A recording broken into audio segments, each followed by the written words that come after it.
Bonsoir à toutes et à tous, bienvenue dans Millennium se raconte sur Euradio, le nouveau rendez-vous qui donne la parole aux jeunes bruxelloises et bruxellois qui pensent l'avenir autrement. On danse, on va chacun, chacune, on joue la chance, au retour on brasse les lunes, on rêve, on danse, on va chacun, chacune, on joue la chance, au retour on brasse les lunes, on rêve, on danse, on va chacun, chacune, on joue la chance, au retour on brasse les lunes. On joue sa chance, au retour embrasse la lune. Vous êtes sur Euradio, dans Millennium se raconte, le rendez-vous des jeunes bruxelloises et bruxellois avec le futur. Comment le rêvons-nous, ce futur ? Je suis Romy Trajman et chaque mois, avec Millennium se raconte, je tends le micro à deux jeunes bruxellois qui s'interrogent sur l'avenir et agitent nos pensées. Bien que différents de par leur vécu et leurs intimes, ils portent en eux le rêve commun d'un futur plus humain. Aujourd'hui, c'est une émission consacrée à l'engagement dans l'alimentation durable que j'ai le bonheur d'inaugurer. Dans un monde de transition où notre jeunesse se questionne, s'interroge, comment retrouver la conscience de ce que nous mangeons ? Plus simplement, comment nous resituer avec humilité dans le cycle naturel de la vie ? Nous, humains sur Terre, vivons, mourons, parmi les animaux et les végétaux, et ensemble, ni plus ni moins, ne faisons qu'un. Je suis très heureuse d'accueillir autour de cette table, non pas deux, mais deux binômes d'invités. Rémi Murez, réalisateur du documentaire Le constat de la crevette grise, accompagné de son compositeur, Augustin Izoard. Bienvenue à tous les deux. Bonjour Romy. Bonjour Romy. Bonjour. Et Adrien et Brigitta, maraîchers chez l'Eldoradis, un potager bio dans le sud de Bruxelles.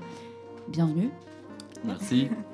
Chacun à votre façon, tous les quatre, vous contribuez à partager la volonté d'un changement de notre conscience alimentaire. Alors Rémi Murez, toi tu as fait donc la Elbe et tu as un parcours de chef opérateur et tu viens de finaliser donc ton premier film qui est un documentaire donc, qui s'appelle Le constat de la crevette grise, qui vient d'être sélectionné d'ailleurs à Doc Leipzig. Est-ce que tu peux nous dire pourquoi tu as choisi ce sujet pour un premier film ? Alors, donc si c'est par rapport aux crevettes, le constat de la crevette grise est devenu le fil rouge du film, qui de base me permettait de parler d'un dépôt de bombes de 35 000 tonnes enfoui en face des plages de Knokke-le-Zout. Et cette crevette, comme ambassadrice de la nature, et puis ambassadrice de la Belgique, car c'est un mets belge assez fin, elle m'a permis de relier une catastrophe cachée sous la mer qu'on ne voit pas, dont les problèmes ne sont pas encore visibles et tangibles, à nous, consommateurs. Donc, Parce qu'il faut bien situer que du coup tu parles vraiment de ces crevettes qui vivent à côté des bombes, dans la mer du Nord, dans un milieu complètement pollué, etc. Et que les gens ne savent absolument pas quoi faire de cette situation. Tout le monde ferme les yeux. Oui. Tout le monde ferme les yeux parce que les gens ne le savent pas. Et avec cette crevette, du coup, on a remonté du jeune pêcheur jusqu'à l'assiette. Et j'ai essayé de questionner les gens, leur apprendre d'abord ce problème et savoir ce qu'ils en pensaient, qu'est-ce qu'on pouvait faire. Ouais, ok, super. Et en tout cas, j'ai trouvé que le film était assez fort. Enfin, on voit vraiment toutes ces protagonistes autour de ce marché, de marché de la crevette, qui eux-mêmes sont face à cette impossibilité ce questionnement et en même temps cette impossibilité d'action. Capacité d'action, oui, tout à fait. Au début, donc le but premier du film, c'était de changer les choses. Ça s'appelait pas le constat d'une crevette. Parce que le constat d'une crevette, qu'est-ce qu'elle a constaté au final ? Le but était de changer les choses et il y avait une réelle ambition de dénonciation et d'interpeller les gens. Et au fur et à mesure, on s'est rendu compte que certes, les gens sont concernés, mais que faire quand on a sa famille, quand on a son boulot ? Qu'est-ce qu'on peut faire face à des problèmes comme ceci ? Et en fait, moi et mon équipe, on s'est retrouvés dans la même situation que ces gens. Si ce n'est qu'on pouvait le filmer, on s'est retrouvés coincés par rapport à ce problème. Donc, nous, notre façon, ça a été de le filmer, et maintenant de pouvoir en parler. Et pour d'autres personnes, c'est plus compliqué, forcément. Et toi, Augustin, comment t'es arrivé sur le projet de Rémi en tant que compositeur ? Est-ce que tu étais là depuis le début ? À quel moment tu es arrivé dessus ? Alors écoute Romy, moi à la base, on s'est rencontré avec Rémi parce que je vis avec une amie de Rémi. Et étant compositeur à l'image maintenant depuis 2 ans, Rémi est venu me voir 2 mois avant le début du tournage, quand il était toujours en train de scénariser son film. Et il m'a dit « Ah Gus, voilà, moi j'ai quelque chose à te proposer. Ça parle donc du coup de ce dépôt de bombes en mer du Nord, etc. » Et moi, étant de la même génération que Rémi et de la même génération que nous tous, en vue d'un problème écologique, ça m'a vraiment parlé. Je me suis dit, j'ai jamais encore interagi musicalement avec un projet comme celui-ci. Et du coup, j'étais complètement séduit par ce projet. Et t'as dit oui. voilà. Et j'ai complètement dit oui. Foncé. Et du coup, j'ai complètement foncé. Okay. Super. Donc autour de cette table, on a aussi Adrien et Brigitta. Tous les deux, donc vous avez fait des études universitaires, que ce soit autour de la sociologie ou des relations internationales. À quel moment vous avez décidé de vous tourner vers le maraîchage, Brigitta? Alors moi, c'était il y a 6 ans, je suis partie 1 an en voyage à vélo, où j'ai découvert plusieurs projets de fermes bio dans le sud de l'Italie. En revenant en Belgique, j'étais un peu perdue, je ne savais pas tellement quoi faire, je devais rechercher du travail. J'avais pas mal galéré avant à trouver du travail dans le social. Et je suis un peu par hasard tombée sur une formation en maraîchage que j'ai décidé un peu naïvement de suivre en me disant, voilà, j'ai eu des super chouettes expériences pendant les voyages à vélo. Ça pourrait être un métier... c'est un peu un métier d'avenir, donc ça pourrait me plaire. Et effectivement, la formation m'a vraiment... Je suis tombée dans ces métiers un peu comme ça et je suis restée parce que je trouve que ça a énormément de sens. Et c'est un métier où on peut faire plein de choses différentes, où on est toujours à l'extérieur. Quand il fait comme ça, c'est pas tellement gai, mais... On a des belles journées aussi, et donc c'est un métier qui est très passionnant. C'est un projet en plus commun, donc on les crée nous-mêmes, donc on peut évoluer tout le temps dans ce genre de projets. Et toi, du coup, Adrien Moi, j'ai fini mes études de sociologie. J'ai travaillé 3 ans au SAMU social de Bruxelles, avec les sans-abri.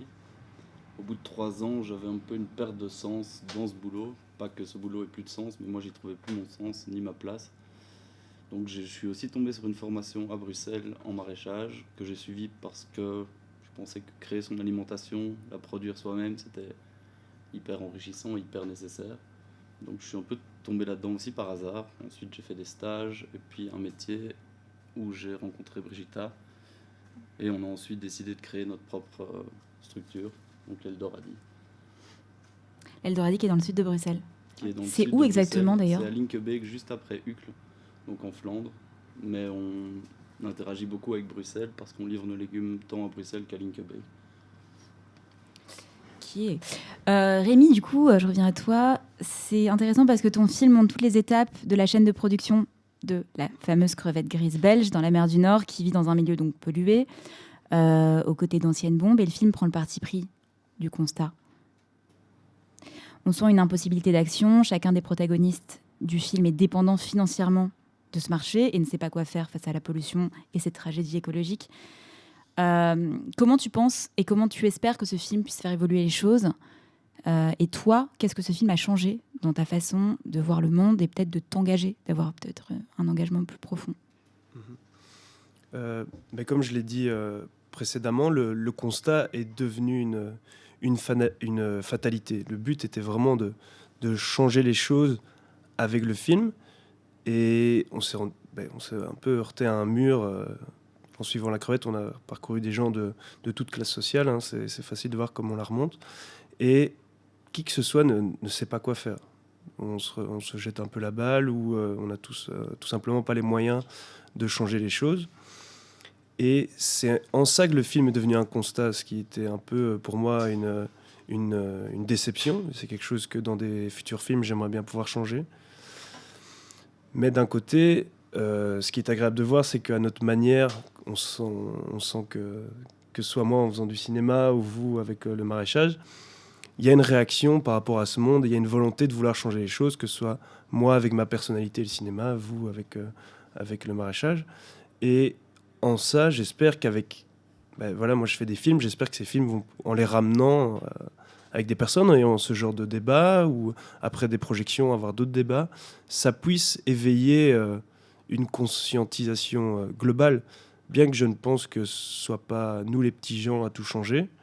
Il y a vraiment des décisions qui doivent être prises plus haut. Et justement, en ça, le film est une réussite dans le sens où ça ramène cette problématique.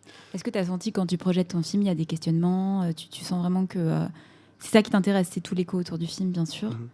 Et est-ce que tu as envie de le montrer dans certains lieux Enfin, dans quels endroits tu souhaiterais le montrer le plus? Est-ce qu'il y a des personnalités à qui tu as envie d'envoyer ce film pour faire bouger les choses? À vrai dire, j'aimerais bien le montrer à Plus la terre entière. Ça m'arrangerait bien. D'ailleurs, venez voir mon film, Le Constat de la creverie. Notre film, attention. C'est le résultat de tout un générique. Et Parce que tu dis, tant que le problème est caché, personne ne bouge. oui. C'est le cas, parce que ces bombes-là sont sous la mer. Mhm. Et en fait, voilà, on fait comme si de rien n'était. Et en ça, le film, je trouve, est une belle métaphore. De par mon expérience personnelle, je trouve que les gens, tant que le problème ne les touche pas, on a cette tendance à nier les faits. On continue d'avancer dans un chemin qu'on sait qui ne pourra pas continuer. Est-ce qu'il y avait d'autres films qui avaient été faits sur ce problème-là, justement? Est-ce que tu t'es inspiré d'autres œuvres? Oui, donc voilà, le problème, je ne l'ai pas découvert par moi-même en me baignant. C'est un professeur, Sébastien Andrès, qui m'a interpellé à ce sujet, parce que lui avait vu le film de Jacques L'Oeil, qui lui dépeint toute la problématique en mer du Nord. Ce qui est assez désespérant. On a tellement l'habitude de voir des nouvelles, des problèmes sociaux et climatiques, qu'à notre échelle, on se sent un peu écrasé par ça. Et du coup, je voulais ramener le problème un dépôt de bombes ici en Belgique et pas voir toutes les bombes partout en mer du Nord. Utiliser la crevette, un mets typiquement belge, pour sensibiliser les gens. Et puis aussi dans le film, il y a des francophones, des néerlandophones, il y a des gens d'origine étrangère. C'était que nous, on en fasse un problème d'État. Voilà. Et toi, Gus, comment tu ressens? Tu as travaillé du coup aux côtés de Rémi pendant toute la durée du film. Comment ça a changé aussi ton rapport à l'engagement? Alors, mon rapport à l'engagement. Enfin, ton rapport à l'engagement sur ce sujet, c'est est-ce que vraiment, de voir ça quotidiennement, j'imagine, tu as fait la musique, tu as dû revoir les images en continu. Tu savais pas, tu connaissais pas ce souci-là dans la mer du Nord? Oui, effectivement, à nouveau, moi j'ai découvert ce problème une fois que Rémi m'a vraiment présenté les images, parce que c'est vrai que même sous forme de scénario, j'avais du mal à imaginer le réel problème auquel on fait face. Et c'est vrai que dans mon engagement, on va dire, de tous les jours, cette prise de conscience m'a permis déjà d'en parler beaucoup autour de moi et d'essayer de faire ça, d'essayer de faire lever le problème, entre guillemets, en parlant au maximum aux gens vers un niveau, on va dire, hiérarchiquement parlant, plus élevé. Et puis dans mon alimentation de tous les jours aussi. Ouais. Peut-être et trouvant de l'ammoniac aujourd'hui en mer du Nord, c'est vrai que je suis pas forcément très chaud à en manger, quoi. Donc on va éviter de prendre des crevettes grises dans les grandes surfaces. Ouais, voilà. Au jour d'aujourd'hui. Justement, parce qu'on assiste en ce moment à un éveil alimentaire. On comprend que notre énergie vient de notre alimentation, que manger mieux, c'est aussi manger bien, c'est aussi aller mieux. Ce qui profite aux petits agriculteurs bio. Et en même temps, le marché industriel s'en empare et propose toute une gamme de produits bio aussi. Du coup, Adrien, Brigitta, quelle est la différence entre acheter un produit bio en grande surface ou chez le maraîcher? Il faut savoir que le bio de supermarché, certes, respecte les cahiers des charges de l'agriculture biologique, mais a les mêmes modes de culture et de fonctionnement que l'agriculture conventionnelle. Donc elle est autant destructeur des sols, respecte peu la biodiversité et respecte surtout très peu le travail qu'il y a derrière et l'humain qu'il y a derrière. Donc par exemple, je prends l'exemple de Marbella dans le sud de l'Espagne, où il y a des 35 000 hectares de serres, je pense, et qui produisent à peu près tous les légumes, tomates, aubergines de l'Europe. Donc tous ceux qu'on retrouve au supermarché ici viennent soit de Hollande, soit de là-bas. Et en Espagne, c'est majoritairement des migrants qui travaillent dans les serres et qui sont payés à 35 € la journée, je pense. Donc certes, c'est bio, certes, c'est plus sain que l'agriculture conventionnelle, mais voilà, c'est pas forcément, il y a des coûts cachés qu'on ne mesure pas et qu'on ne voit pas quand on va au supermarché acheter ça. Donc, et vu qu'ils essayent de tirer des prix à la baisse, il faut bien réfléchir que derrière, il y a tout un nombre de choses qui sont aussi dégradées. Oui, il y a tout un système qui qui est certainement pas qui va certainement pas vers l'humain et vers la préservation de la biodiversité. Donc, c'est qu'on peut. Qu'est-ce qu'il y a de différent à aller chez les maraîchers? C'est que nous, par exemple, nos abonnés voient très bien comment on travaille. On fait chaque année des portes ouvertes. Ils savent très bien. On parle chaque fois de nos pratiques culturelles. Ils voient qu'on est plus que bio. Et donc, il y a toute une relation qui s'est créée aussi. Et c'est beaucoup plus transparent qu'aller au supermarché où on ne sait pas exactement d'où ça vient. Et clairement, il y a 1000 façons de faire, de produire des légumes et de l'alimentation. Donc, c'est très compliqué aussi pour les consommateurs de choisir, de bien choisir. Et c'est clair que plus il y a plus on est près de l'agriculteur, plus on a un petit œil et on peut voir vraiment comment il travaille. Et voilà, donc je pense que c'est ça surtout la différence. Et vous pensez qu'on peut s'alimenter bien avec un petit budget? Et quels seraient un peu vos conseils à Bruxelles? Bien sûr, il y a l'Eldorado, mais... Bien sûr, nous. On ne peut pas nourrir toute Bruxelles, hein. On est loin de ça. Je pense qu'on en a parlé tout à l'heure avec Adrien. Je pense qu'il faut vraiment donner la juste valeur à la nourriture. Et donc, on est tous habitués, nous, autant que les autres, à peu payer nos produits. Et on est un peu scandalisé quand on voit que un légume peut coûter un peu plus cher. Mais en fait, c'est important de payer plus cher ta nourriture parce que tu sais qu'en même temps, tu soutiens un projet comme les nôtres, comme plein d'autres projets. Donc, Mais le budget alloué à l'alimentation a diminué de moitié entre 1960 et maintenant. Donc avant, c'était 30%. Je pense plus ou moins de budget d'un ménage était alloué à l'alimentation. Maintenant, c'est plus que 15%. Donc, le fait qu'il y ait des gros producteurs qui se lancent dans le bio aussi, ça a tendance à tirer les prix vers le bas. Et nous, on a tendance aussi à s'aligner sur ces prix-là parce que c'est les prix du marché, parce que nous-mêmes, on aurait du mal à les mettre plus haut. Or, le prix d'un légume ici doit pouvoir rémunérer l'agriculteur qui est derrière et donc devrait être clairement plus cher. Alors oui, il y a moyen de s'alimenter bien avec un petit budget, mais voilà, il faut repenser à mettre l'argent là où il faut. Donc, je pense que les légumes, c'est pas un bien qui est hyper cher, et donc voilà, payer un petit peu plus cher ces légumes, ça permet aussi de participer aussi à une autre forme d'agriculture. Oui, je peux aussi poser une question. Oui, bien sûr. Il y a une question que je me suis souvent demandé, c'est tout ça, c'est sublime, c'est vraiment... Enfin, c'est comme ça que j'aimerais tendre pour mon alimentation. Mais est-ce que c'est possible de nourrir durablement, équitablement une fourmilière comme l'Europe? Est-ce qu'il y a assez de place, de terrain, de terre Oui. Si tu vois les données sur les gaspillages alimentaires, bien évidemment. Je pense que tout le monde a eu l'expérience peut-être de récupérer des invendus alimentaires. Moi, j'étais fort étonnée de tout ce qu'on peut jeter.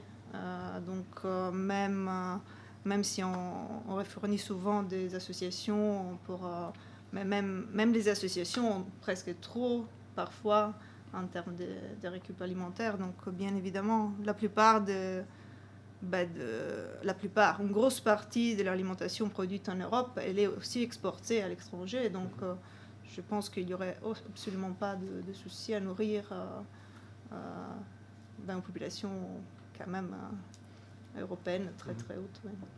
Merci. Et pour ceux qui voudraient un peu se lancer justement dans le maraîchage, est-ce que comment on vit? Comment on en vit du maraîchage? Est-ce que vous êtes aidé aussi? C'est une question, voilà. Ça serait intéressant de partager un peu votre expérience. Ça, c'est la grande question. Est-ce qu'on en vit mal? Et je pense à l'image de tous les agriculteurs. Parce que les agriculteurs en conventionnel vivent extrêmement mal aussi. Les producteurs laitiers produisent à perte. Mais eux bénéficient des subsides de l'Europe, donc de la politique agricole commune, qui permet de rééquilibrer ce manque à gagner qu'ils ont. Je pense qu'ils vivent quand même mal, mais au moins c'est un peu équilibré. Nous, la politique agricole commune ne nous touche pas, parce qu'on est sur petite surface. Et donc on n'est pas pris en compte dans ces plans. Donc on n'a pas d'aide. Ici, il y a des aides de la région bruxelloise. On a sûrement en Wallonie, en Flandre, mais c'est des aides ponctuelles sur appel à projet. Donc on n'a pas d'aide récurrente qui reviennent chaque année. Donc on doit à chaque fois un petit peu se battre et batailler pour avoir accès à ces aides. Et donc est-ce qu'on en vit? Pas bien, non. Parce que le prix de l'alimentation, de nouveau, est trop bas. Je pense qu'il faudrait augmenter le budget alloué à l'alimentation si nous, on voulait pouvoir en vivre décemment. Il faut savoir que la majorité des agriculteurs vivent sous le seuil de pauvreté. C'est un constat ici, chez nous, c'est un constat partout en Europe et dans le monde entier globalement. Vous auriez des envies ou des souhaits à faire passer pour un peu que les choses changent Il faudrait agir à un niveau politique.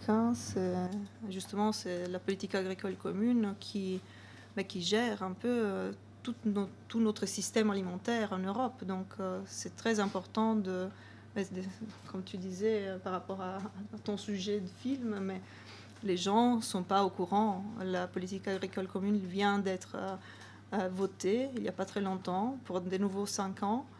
Mais est-ce qu'on en parle vraiment dans les médias? Est-ce que c'est un sujet qui nous concerne tous très fort? Le cinéma fait... Ouais. On a un projet, on va parler après l'émission. non, allez-y. Ah oui, c'est vrai. Quel est le projet? Sous le cours, comme ça.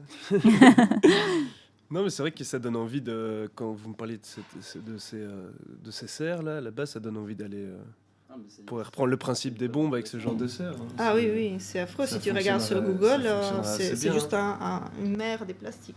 Oui, parce que c'est vrai que je vous avoue, moi, je consomme bio dans les supermarchés et je pensais que c'était déjà mieux. C'est mieux pour la santé, mais... Oui, mais juste pour la santé. Quoi. Juste Pas éthiquement, ouais.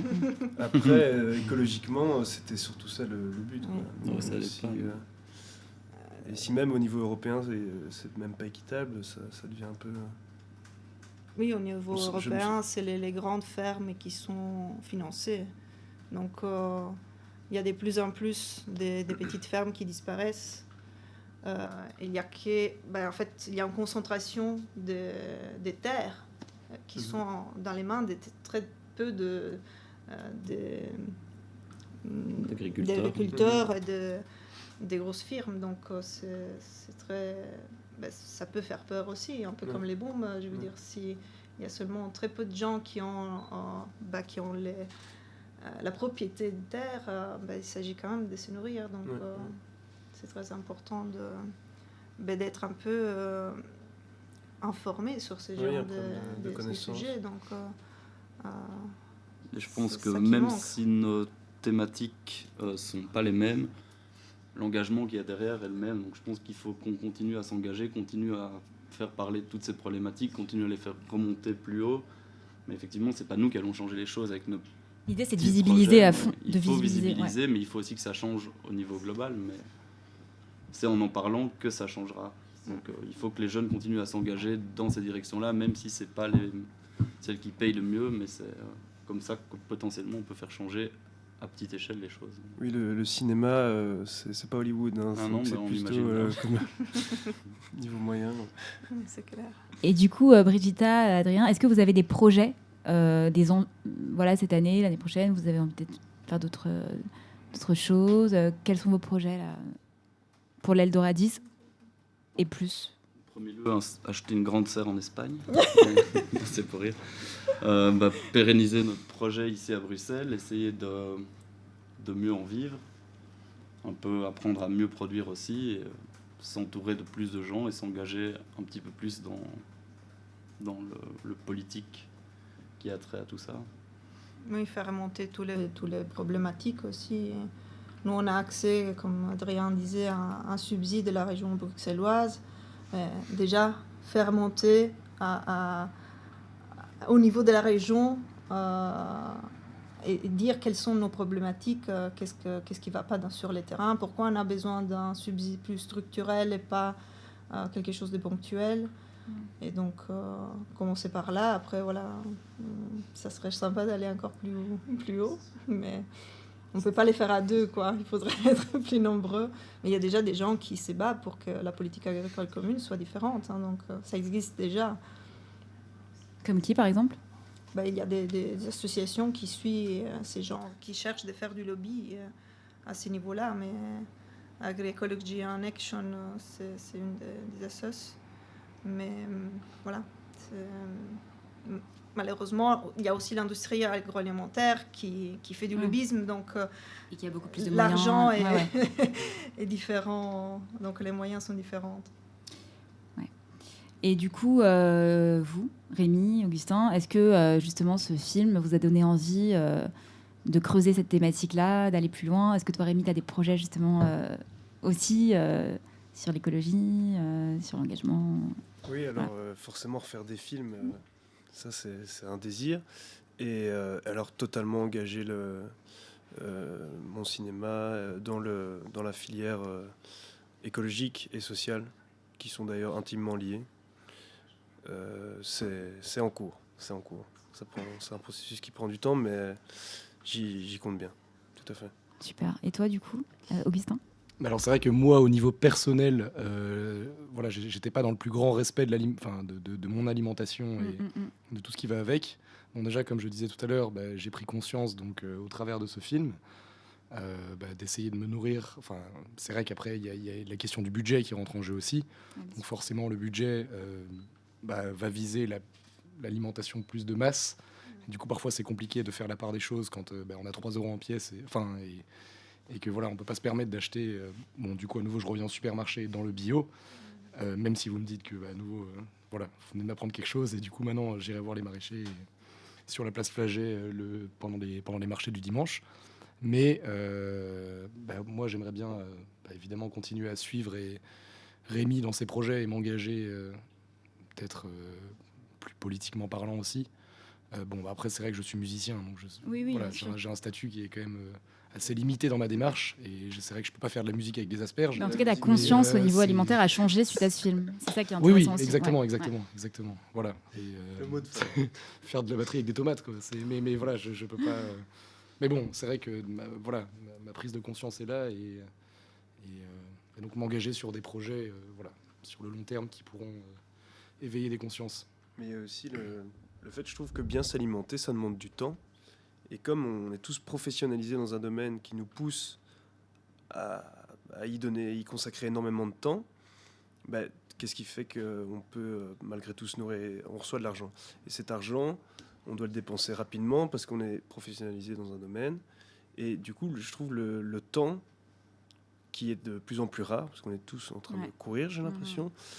C'est difficile du coup de bien s'alimenter. Je crois que c'est quelque chose qui prend plus de temps qu'aller faire toutes ces courses en une semaine dans un supermarché. Et je crois qu'il faudrait peut-être calmer notre mode de vie un petit peu pour pouvoir faire des choses plus sensées et plus équilibrées. Oui, tu parles d'un éveil de la conscience en général et aussi d'un ralentissement de nos vies. De nos vies, oui, tout à fait.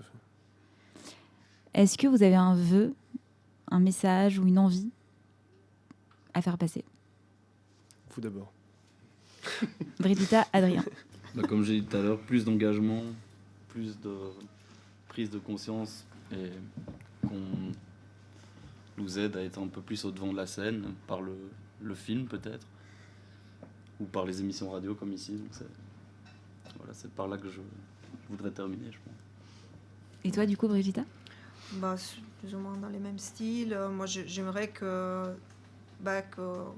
les politiques justement changent, qu'on puisse clairement promouvoir et donner des subsides à des projets qui vont pas à l'encontre de toutes ces problématiques qu'on a touchées aujourd'hui. Donc qu'on puisse subventionner des projets qui favorisent la biodiversité, qui nourrissent vraiment les gens, qui relocalisent la production alimentaire. Donc voilà, c'est des grands vœux. Il faut. Et toi, Rémi? Le but, ce serait que soit le constat de la crevette grise ou d'autres films, ce serait de pouvoir échanger. Parce qu'en faisant le film tout seul dans mon coin ou avec quelques copains, on se sentait un peu seul, et depuis qu'on peut le présenter, le montrer, je retrouve beaucoup d'humanité comme ce genre d'émission ou certains débats que j'ai eus, et ça fait du bien, ça fait sincèrement du bien. Donc voilà, j'espère continuer à échanger et prêcher la bonne parole écologique. Tu pars en Laponie, du coup. Oui, j'ai en Laponie. Tu pars en Laponie. Je vais Est-ce à que c'est pied, pour je faire prends un pas film Je ou- prends pas l'avion. Non, mais c'est vrai, tu pars dans le village du Père Noël Ouais. pour justement... Vas-y, tu peux nous dire un petit peu ce que tu vas faire là. Donc ça n'a rien à voir avec le cinéma. Je suis en année tampon, je fais mes examens d'entrée pour des masters et on m'a proposé d'aller faire guide. Donc voilà, je vais faire guide nature en Laponie. Tu connais très bien la Laponie. Non, mais je suis le rookie de la bande, j'ai des formations. Donc voilà, ça devrait bien se passer. Et je filme un exercice pour un examen d'entrée là-bas. Voilà, film que j'écris pour l'instant. Cool. Donc voilà. Et alors, je voulais dire un petit mot, c'est que par rapport aux crevettes, je ne sais pas si ça a été bien compris, je ne l'ai pas précisé. Le but, c'était pas de dire aux gens de mangez pas ça, faites ci, faites ça.